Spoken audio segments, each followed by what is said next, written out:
नमस्कार, आप देख रहे हैं news Ranchi mail. NGO blue foundation और i3 फाउंडेशन के द्वारा चाणक्य बीएनआर में झारखंड सीएसआर कॉन्क्लेव 2025 का आयोजन किया गया, जिसमें झारखंड के जनजातीय समस्याओं और उनके विकास को लेकर चर्चा हुई। मौके पर एनजीओ के संस्थापक क्या कुछ कह रहे हैं, आइए देखते हैं। को वोकेशनल ट्रेनिंग देना चाहिए सीएसआर में, ताकि वहाँ के लोगों को वो टेक्निकली उनको शिक्षित कर सके। ये अभी तो बहुत प्रॉब्लम आ रही है, इस पर एकदम प्रॉब्लम आ रहा है कि इस पे बाहर में भी हम लोग अभी के कार्यक्रम समाप्त होने के बाद में, भोजन के बाद में उपरांत एक मिनट का, जिनके पास ऐसा देखिए आपके पास बहुत अच्छा मुद्दा है, ऐसे जो मुद्दे हैं ना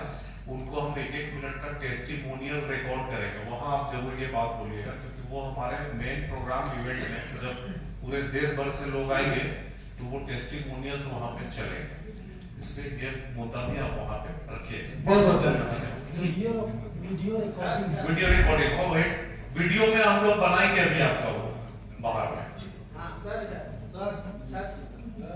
ध्यान आकृष्ट करना चाहती हूँ कि यहाँ पर जब भी गर्मी आती है तो लोग पानी के लिए त्राहिमाम कहते हैं, और अभी सोमित भाई कहते हुए चले गए कि हमने यहाँ बहुत सारा बोरिंग करवाए, धन्यवाद उसके लिए। लेकिन बोरिंग करवाने के लिए भी जमीन में पानी होने की आवश्यकता है, और उसके लिए बहुत जरूरी है कि हार्वेस्टिंग हो। ये एक पहला मुद्दा। दूसरा ये कि लगातार टाउन क्षेत्रों में आप देख रहे होंगे कि रोड का चौड़ीकरण तो हो रहा है, लेकिन जो चौक चौराहे हैं वो छोटी होती जा रही है, जिसके कारण लगातार एक्सीडेंट की समस्या आती है, क्योंकि गाड़ियां पार होने में बहुत दिक्कतें आती है। अगर चौक चौराहा का सौंदर्यीकरण अच्छी तरीके से हो जाए तो रांची में रांची झारखंड की राजधानी है, ये कैसे दिखे, इसके लिए हम लोगों को प्रयास करने के लिए जरूरी है कि जितने भी चौक चौराहे हैं उनका सौंदर्यीकरण विशेष स्तर पर हो। कार्यक्रम का आज आयोजन किया गया, क्या मकसद है? आज हम लोग सीएसआर कॉन्क्लेव जो अगस्त 22-23 को निर्धारित है, उसका एक प्री मीटिंग कर रहे हैं, जिसमें हम लोग समाज के सभी तबके, ग्रामीण स्तर पे जो लोग कार्यरत हैं, अनुसूचित जनजाति हैं, सिविल सोसाइटी हैं, एनजीओ हैं, वो अपनी समस्याओं के साथ में यहाँ पे एक संवाद स्थापित कर रहे हैं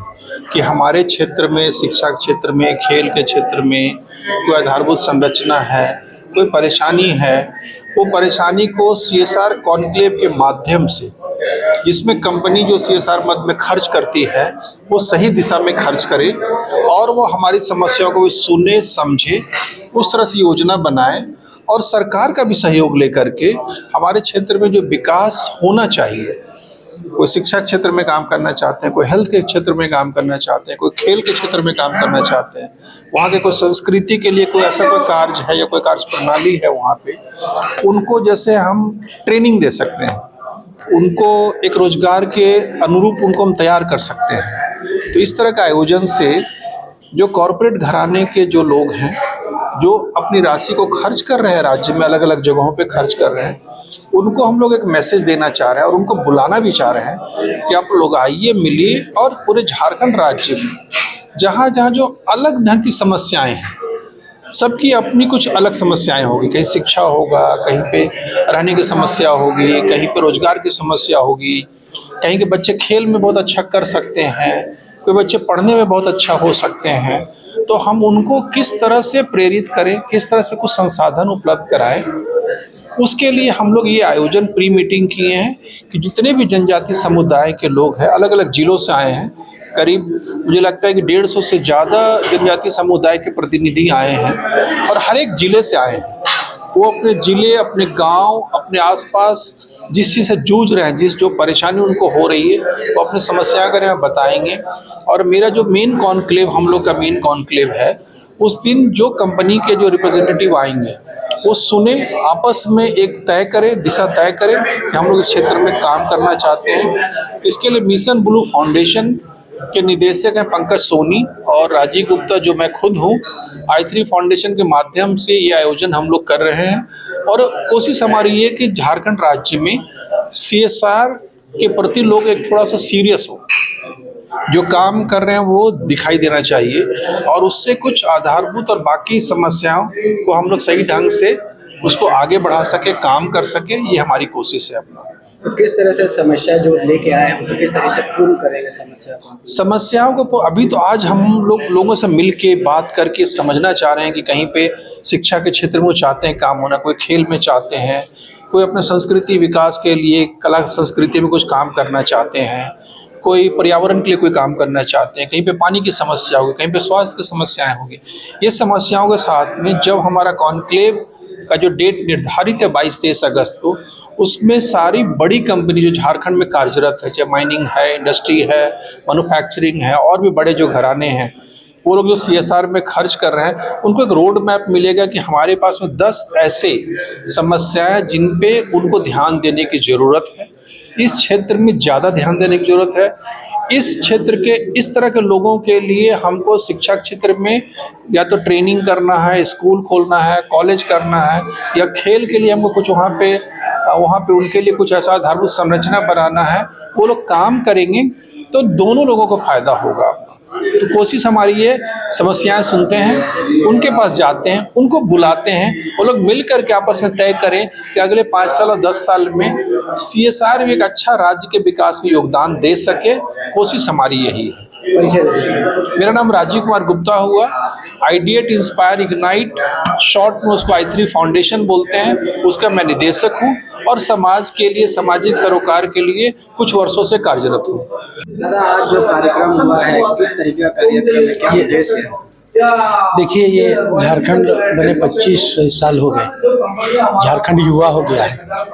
और इसको सरकार भी देख रही है तो इसको सिल्वर जुबली साल मनाएंगे कल। और इस झारखंड में हमारा माटी रोटी भी और बेटी, अगर इस बात को हम कहेंगे तो माटी कहेंगे तो जल, जंगल, जमीन, माइंस, मिनरल्स,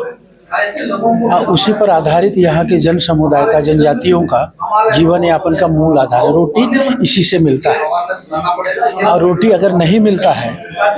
तो हमारी माँ, बेटी, बहन रोजी रोजगार और रोटी की तलाश में जब घर से बाहर निकलती है तो हमारे आदिवासी समाज का संपूर्ण अस्तित्व, स्वाभिमान, उनका इज्जत आबरू लुटता है। मतलब जब इज्जत आबरू और सम्मान ही लुट जाएगा तो अस्तित्व हमारा समाप्त हो जाता है। और इसी राज्य में बड़ी बड़ी कंपनियां, सरकारी निगम हमारे उसी माटी पर बड़े बड़े यूनिट्स चला रहे हैं। अब लाखों करोड़ों, हजारों करोड़, लाखों करोड़ रुपयों का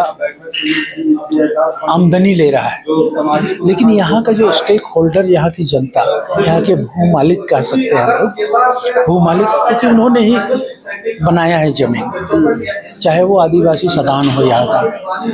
उनकी जमीन पे सब कुछ होता है। लेकिन उन समुदायों को या उन स्टेक होल्डर्स को पूछे बगैर या उनके साथ पूछे बगैर नहीं बोलूँगा मैं इसको, समन्वित किए बगैर CSR फंड का उपयोग करते हैं। क्या कर रहे हैं, कैसे कर रहे हैं, कौन योजना बनाता है, कैसे योजना बनाता है, यहाँ के लोगों की ज़रूरतें क्या है, कभी भी कोऑर्डिनेशन करके या समन्वय करके पूछा नहीं जाता है। और जो अपने से प्रोजेक्ट बनाते हैं उसको इम्प्लीमेंट करते हैं। इसलिए आम जनता को लगता है कि ये जो कंपनियां हैं सिर्फ लाभ कमा रही हैं, झारखंड सरकार रुकिए, लाभ कमा रही हैं और हमारे लिए यहाँ कुछ नहीं हो रहा है। इसलिए हम लोगों ने इस 25वें साल में झारखंड का पहला CSR कॉन्क्लेव का आयोजन कर रहे हैं। ये 22-23 अगस्त को होगा, जिसमें देश भर के सभी इंडस्ट्रियलिस्ट, सभी नहीं कहेंगे, प्रमुख इंडस्ट्रियलिस्ट जिनका कंसर्न यहाँ झारखंड में है या नहीं भी है या भविष्य में आने की इच्छा रखते हैं, वैसे सभी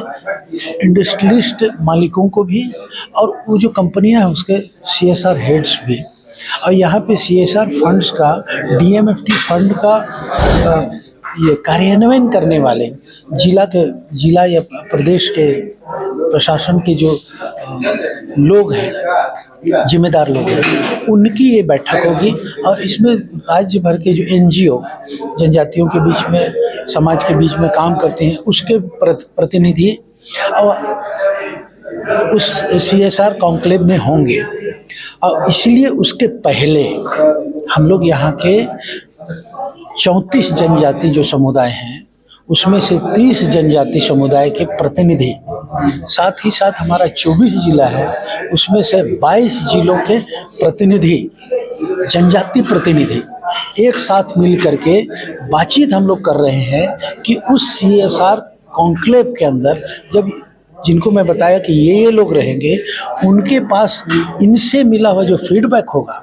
इनकी जो ज़रूरतें हैं, ये जो चाहते हैं, उन सब चीज़ों को वहाँ रखा जाएगा। अगर पॉलिसी लेवल पे किसी तरह की कोई अड़चन है